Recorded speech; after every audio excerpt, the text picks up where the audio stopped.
All right, this is our BMS communication with our iPad, or it will also go with an Android telephone, whatever app you put.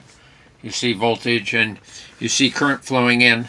The one problem with this BMS is that it only goes up to 80 amps max, so we can't use it to show discharging current or when we're driving, if it's in something like a truck.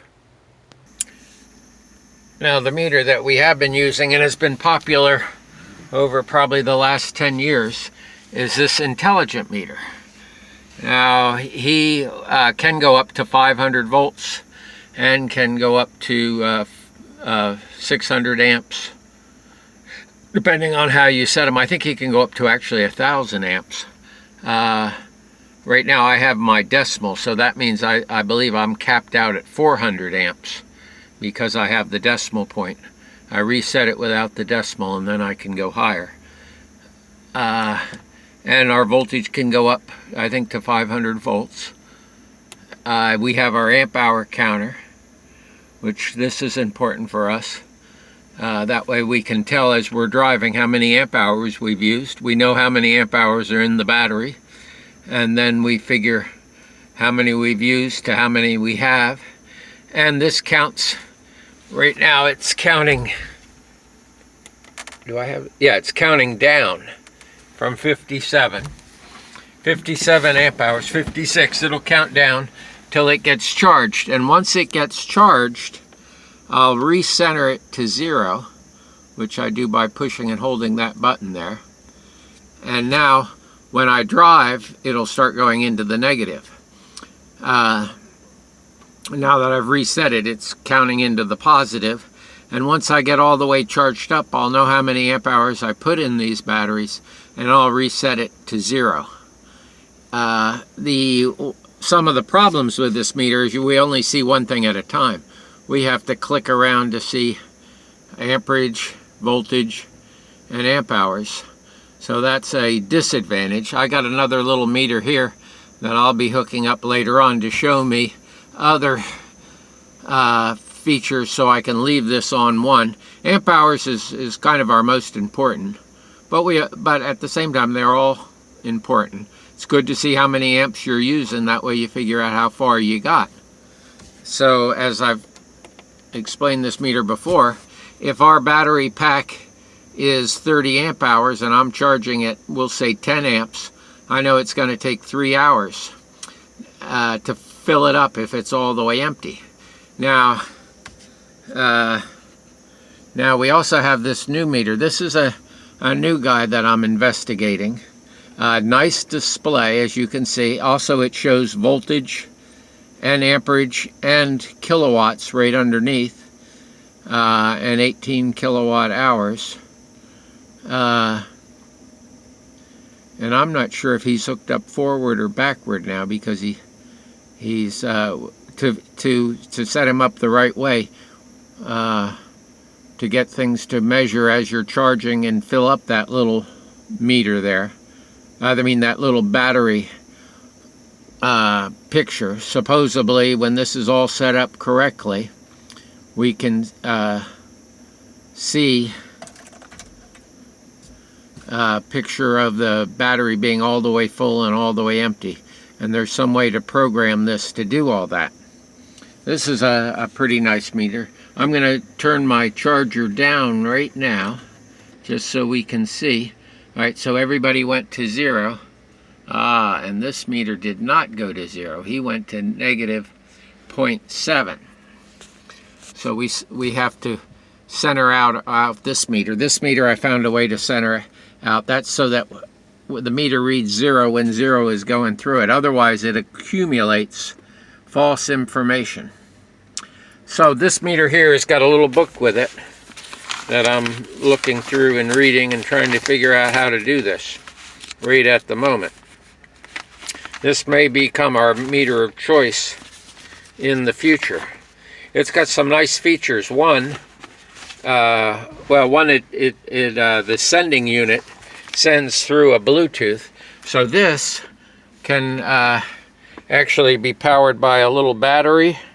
It's just a USB port, and it'll go, so we don't have to run wires all over the place. It just needs and I've got them plugged into my telephone charger there. So that's another nice feature with this. The feature that isn't nice is that we still haven't figured out how to get him all set properly. But we're working on that. So there's our meter up. I'm in my wife's little bean, and here we have one of the meters from 15-20 years ago called the E-meter. This was very popular back in the day, and he's a 12 to 24 volt meter, originally designed for solar and boats and things like that. He was adapted for electric cars. Here we have the intelligent meter, and in this one you notice I have the decimal off on this one, so I can read higher amperage. Our voltage on this setup is 165, and here's kind of an interesting thing. This meter here is saying we have -23, and this one says we have -36.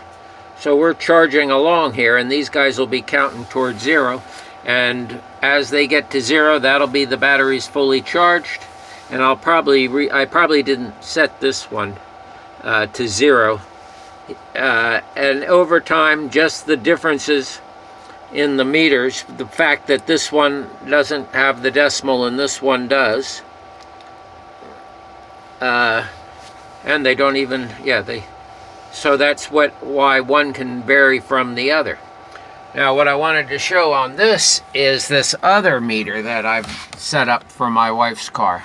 And this was an antique meter. We got this off of eBay.